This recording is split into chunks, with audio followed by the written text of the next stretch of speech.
Salam dan bahagia. Salam guru penggerak, tergerak, bergerak, menggerakkan. Perkenalkan, saya Serlina Plautilaluka, calon guru penggerak angkatan 10 dari SMA Katolik Frateran Dau, Kabupaten ND, Provinsi Nusa Tenggara Timur. Kali ini saya akan memaparkan tugas tentang koneksi antar materi modul 1.1 dan modul 1.2.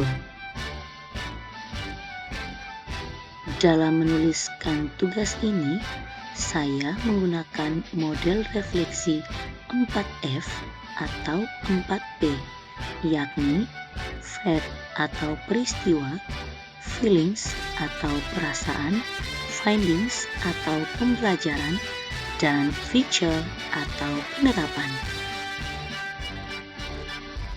Setelah saya menjalani pembelajaran dari modul 1.1 hingga modul 1.2 ini, berikut adalah hal yang menjadi pembelajaran bagi saya. Yang pertama, peristiwa. Momen yang paling penting atau menantang atau mencerahkan bagi saya dalam proses pembelajaran modul 1.1 adalah momen penting atau mencerahkan setelah mempelajari modul 1.1 tentang filosofi pemikiran Ki Hajar Dewantara sebagai acuan pendidik adalah 1. Saya memahami filosofis pemikiran Ki Hajar Dewantara di mana seorang guru harus menerapkan pembelajaran menggunakan sistem Among. Sistem Among menurut Ki Hajar Dewantara mencakup 3 aspek, yaitu asah, asih, dan asuh. Jadi tugas seorang guru di sini adalah menuntun murid serta menghamba pada anak. Guru tidak hanya mengajar, namun tugas guru adalah membentuk atau menanamkan karakter pada diri murid. Yang kedua, saya mengetahui tentang pembelajaran yang sesungguhnya adalah pembelajaran yang berpihak pada murid. Murid adalah subjek pembelajaran, bukan objek pembelajaran. Selanjutnya, momen yang paling penting atau mencerahkan bagi saya dalam proses pembelajaran modul 1.2 yaitu saya harus mengimplementasikan nilai-nilai dan peran guru penggerak agar terciptanya profil pelajar Pancasila dalam Merdeka Belajar. Nilai dan peran tersebut antara lain seperti berpihak pada murid, mandiri, inovatif, kolaboratif, dan reflektif. Kemudian guru memiliki peran menjadi pemimpin pembelajaran, menjadi coach bagi guru lain, mendorong kolaborasi, mewujudkan kepemimpinan murid, serta menggerakkan komunitas praktisi. Selain momen yang paling penting dan mencerahkan, ada pun momen yang paling menantang bagi saya dalam proses pembelajaran modul 1.1 hingga modul 1.2 yaitu 1. Melakukan aksi nyata atau penerapan pembelajaran sesuai filosofis pemikiran Ki Hajar Dewantara. 2. Berusaha untuk mampu memiliki seluruh nilai dan peran guru penggerak serta mengaplikasikannya di sekolah.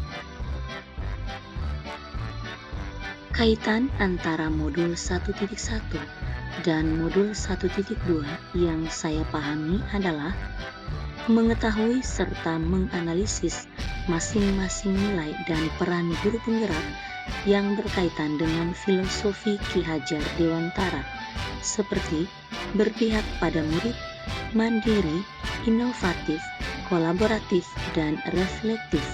Kemudian, guru memiliki peran menjadi pemimpin pembelajaran, menjadi coach bagi guru lain, mendorong kolaborasi, mewujudkan kepemimpinan murid, serta menggerakkan komunitas praktisi.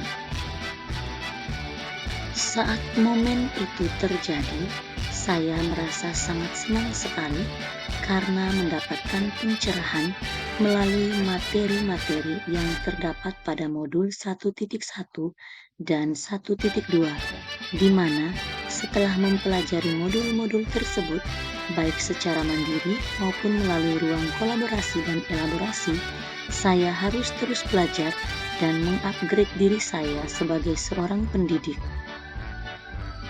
Selain itu, saya juga harus bisa dan siap menjadi agen perubahan di lingkungan sekolah saya, sebagaimana seharusnya seorang guru penggerak dapat tergerak, bergerak, dan bagaimana menggerakkan atau menuntun kekuatan kodrat manusia merdeka sesuai dengan kodrat alam dan kodrat zamannya dengan tetap menerapkan nilai dan peran guru penggerak. Sebelum momen tersebut terjadi, saya berpikir bahwa semua murid itu sama.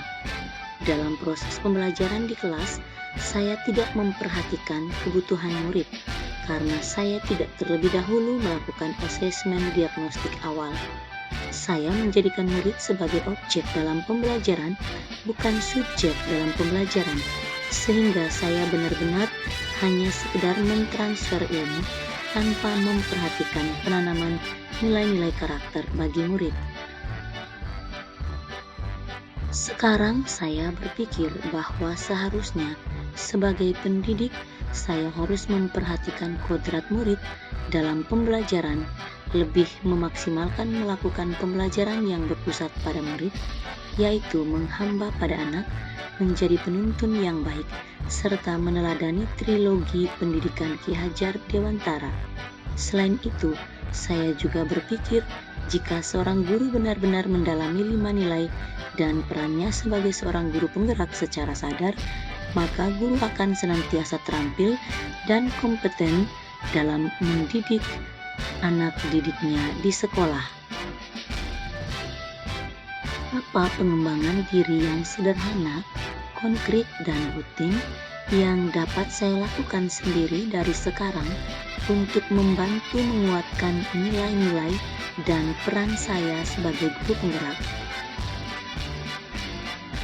Penerapan yang dapat saya lakukan, yang pertama, melaksanakan kegiatan pembelajaran dengan lebih melibatkan murid sesuai dengan kebutuhannya, bukan kebutuhan saya sebagai guru. Yang kedua, siap menuntun murid sesuai dengan kodrat alam dan kodrat zamannya.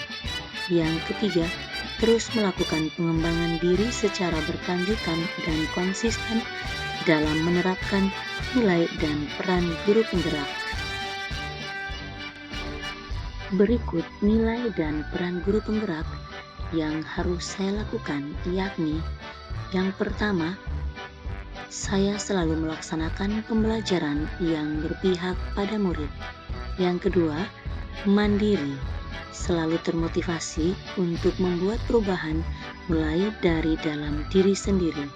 Yang ketiga, saya melakukan inovasi agar bisa menciptakan proses pembelajaran yang menyenangkan. Yang keempat, melakukan refleksi untuk suatu perubahan.